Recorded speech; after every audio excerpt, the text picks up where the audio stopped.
Bonjour à tous et bienvenue pour ce nouveau rendez-vous du C'est lundi que lisez-vous. Donc comme d'habitude, en ce 21 mai, je vais vous présenter mes lectures de la semaine passée, mes lectures en cours et mes lectures à venir. Donc on commence tout de suite avec mes lectures de la semaine passée. Donc la semaine dernière, j'ai terminé Eva ou le temps des regrets de Marcy Gompé. Donc c'est le seul livre que j'ai lu cette semaine et je l'ai terminé hier. J'ai dans l'ensemble bien aimé. On découvre en fait la vie de Eva, donc une femme qui est un peu renfermée sur elle-même et qui est dans une période où son passé lui revient beaucoup en tête. Donc à travers ce qu'elle revoit d'elle, on va découvrir son passé, son enfance. Donc Eva, c'est une petite fille qui vit en Espagne avec ses parents, mais dont la mère est à l'origine française et fait partie d'une famille, qui a beaucoup de moyens, une famille noble, alors que en Espagne, elle fait plutôt partie d'une famille de paysans. Donc à ses 17 ans, Eva va partir en France chez son grand-père, qu'elle ne connaît absolument pas.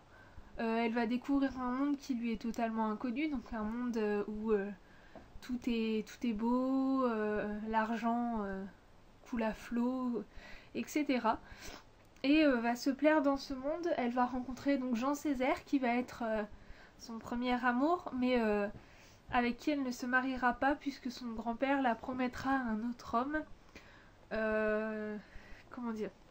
qui est en fait l'oncle de la meilleure amie d'Eva. Donc ce mariage ne sera pas heureux, il va se passer tout plein de choses, etc. Et on découvre le passé d'Eva comme ça. C'était un très beau livre, j'ai cependant été très déçue par la fin. Je m'attendais à une fin achevée, on va dire, et là la fin est vraiment ouverte. On ne sait pas réellement ce qui se passe et ça m'a beaucoup déçue. Je m'attendais à savoir ce que devenait Eva, si elle arrivait à vivre avec ce passé, si elle arrivait à résoudre les problèmes, à trouver des réponses à ces questions. Et en fait, rien, la fin est ouverte et j'ai été un peu déçue de ça. Donc c'est un peu le gros point négatif de ce livre, c'est sa fin. Mais en général, j'ai bien aimé, l'écriture était fluide. Je suis vite rentrée dans le monde d'Eva. J'ai bien aimé le passage entre sa vie au présent et le retour dans son enfance. J'ai plus apprécié quand même sa vie de jeune fille, qui m'a semblé plus intéressante. Mais j'ai également bien aimé la voir dans le présent. Donc Eva ou le temps des regrets de Marcy Gompé, donc, qui était un partenariat avec les éditions Mon Petit Éditeur. Ensuite, je suis en train de lire donc Sans raison apparente de Monique Claire. Donc j'en suis à un peu plus de la moitié, il y a 150 pages et j'en suis à 90, donc il me reste 60 pages. S'il n'est pas fini ce soir, il devrait être terminé demain. Donc c'est un livre voyageur, donc que l'auteur a proposé comme d'habitude, proposé en tant que livre voyageur. Donc je rappelle le principe, elle envoie un lecteur qui envoie un autre, etc. Et quand il n'y a plus de lecteurs qui ont envie de lire le livre, il retourne à l'auteur. Donc Sans raison apparente, donc pour l'instant me plaît beaucoup. J'aime beaucoup l'ambiance qui est assez pesante. Surtout là, je suis à un passage où on cherche vraiment à comprendre. Donc pour le début, par contre, j'ai été un peu surprise. En fait, c'est une femme qui se fait appeler la folle ou quelque chose, qui veut dire ça, dans son village. Et un jour, donc, elle va rencontrer un homme, donc va faire comme si elle ne le reconnaissait pas. Elle va l'éviter comme elle fait avec tout le monde. Et cet homme va la reconnaître. Et apparemment, donc, ils ont été à l'école ensemble. Ensuite, on est plongé dans la vie de Marine, donc Marine qui va avoir une aventure avec un homme marié, qui va donc ensuite s'enfuir à l'autre bout de la France pour vivre tranquillement. Et en fait on apprend que, donc dès le début, on apprend que Marine était en fait enceinte de cet homme marié avec qui elle a eu une relation d'une nuit, et qu'elle est partie pour protéger le couple de cet homme qu'elle aime et son bébé. Ensuite on va donc être confronté à la mort de Marine et de son compagnon. Donc la petite fille qui restera toute seule, donc Léa, sera confiée à sa grand-mère. sa grand-mère qui va, comment dire, lui faire voir son père génétique, qui sait qu'il a une fille, mais sans lui révéler que c'est son père, qu'il va être appelé le docteur, puisqu'il est docteur du village, et donc le seul lien que cette fille aura avec lui, c'est que ce sera le docteur. Donc là on est dans un moment assez prenant, puisque le docteur donc a fait partir sa fille et sa grand-mère dans une petite maison au fin fond de la montagne que personne ne connaît, et il vient de disparaître. Ça fait 30 jours qu'il a disparu, on ne sait pas vraiment ce qui se passe. Le docteur a quelques soupçons sur donc la mort de Marine qui était très inattendue, des choses comme ça, mais on ne sait pas vraiment. Donc j'ai vraiment hâte de m'y replonger pour voir si les soupçons du docteur étaient fondés, s'il avait raison, ou si c'est quelqu'un d'autre, ou si c'est vraiment des accidents. Enfin donc voilà, c'est un livre qui pour le moment me plaît beaucoup. En plus il est très rapide à lire, l'écriture est prenante. Comme je vous dis, il y a de la tension dans ce roman et on est pris au truc, on veut vraiment savoir ce qui se passe. Donc Sans raison apparente de Monique Claire. Pour ce que je vais lire ensuite, donc j'ai un autre livre voyageur, il s'agit de La fille au sextoy de Eric Robin. Donc oui, le titre m'a aussi fait sourire au début, sauf qu'en fait c'est un roman policier aux éditions Allemare. Donc il s'agit de Brigitte, une jeune femme qui va rencontrer un homme. Ils vont s'adonner à toutes sortes de jeux, donc apparemment avec des sextoys à ce que j'ai compris. Ils vont s'adonner à toutes sortes de jeux et puis les choses vont un petit peu déraper. Et il va y avoir toute une enquête. Enfin voilà, c'est un roman policier, donc j'ai hâte de m'y plonger. Bon, il est un petit peu gros, mais je pense l'entamer d'ici demain. Donc La fille aux sextoys de Eric Robin. Ensuite, quand j'aurai terminé celui-ci, ou peut-être en parallèle, je verrai bien, je compte lire donc Vanina S de Alain-Georges Leduc. Donc c'est un partenariat avec les éditions La Musardine dans la collection donc Lecture amoureuse. Il est tout petit comme vous pouvez le voir, c'est un petit format qui ne fait que une centaine de pages je crois. 120 pages on va dire. Donc 120 pages, je pense que ça va se lire vite. Donc il est question en fait d'un homme, donc le narrateur, son nom n'est pas révélé dans le résumé.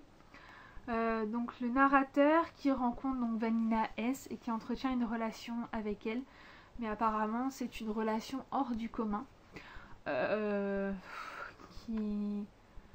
Donc il la qualifie comme semblable à cette obscure clarté qui tombe des étoiles, une sorte de lumière venant me désigner accrue, un pan de mon destin. On verra bien. C'est pas un livre vers lequel je me serais tournée toute seule en fait, mais pourquoi pas, ça a l'air de se lire assez rapidement, donc ça me tente bien. Donc Vanina S de Alain-Georges Leduc. Quand j'aurai lu tout ça, il y a déjà du travail, je suis pas sûre d'y arriver cette semaine. Je compte lire un roman jeunesse, donc qui est également un livre voyageur. Il s'agit de Le monde oublié de Théora, de Jo Fayolle. Donc c'est un roman qui se passe avec des magiciens, des fées, des trolls, etc. Et ça me tente beaucoup. En plus, comme vous pouvez le voir, l'écriture est très aérée. Ça devrait se lire vite. C'est vraiment, enfin voilà, il n'y a pas... C'est pas un pavé, il est grand, en grand format, mais il ne fait pas énormément de pages. Il y a voilà 161 pages. Donc je viens de voir un truc qui me plaît bien en plus, il y a un alphabet, l'alphabet runique apparemment, donc, duquel se servent les dragons, ce qui est marqué. Donc ça m'a l'air, voilà, c'est un livre qui me tente beaucoup et en plus il y a quelques illustrations. Donc pardon, c'est un livre qui me tente beaucoup, j'ai hâte de le découvrir. En plus je trouve, j'ai du mal ce soir. Je trouve la couverture vraiment très belle. Je sais pas pour vous, mais enfin, moi, la couverture, franchement, j'adore. Donc on verra bien ce que ça donne. Le monde oublié de Théodora de Jo Fayolle.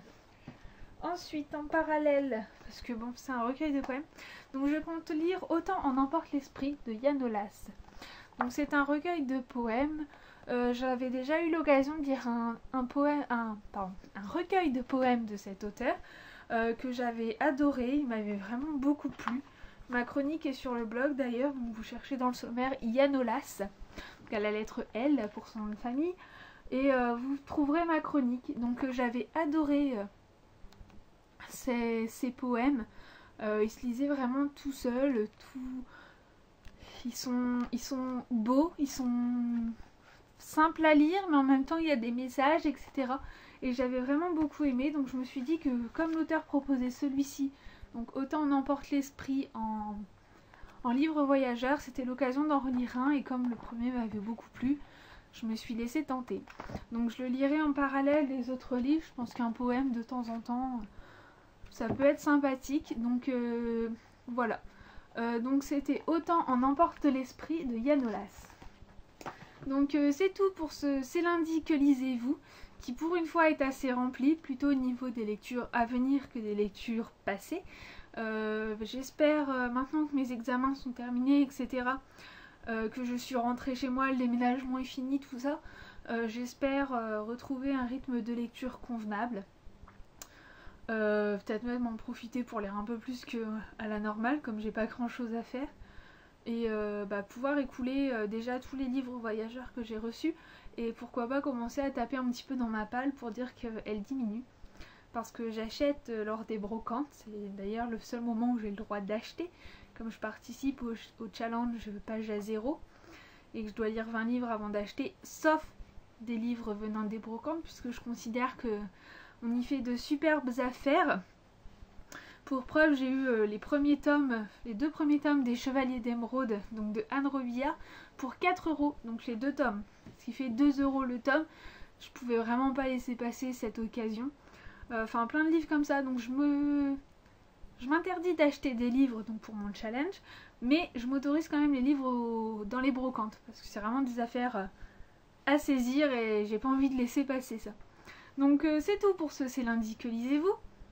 Je vous souhaite à tous une très bonne semaine livresque. Bon courage pour ceux qui sont en cours ou ceux qui travaillent. Et voilà, et reposez-vous bien pour ceux qui ne travaillent pas. En tout cas, je vous souhaite à tous une excellente semaine de lecture. Bye!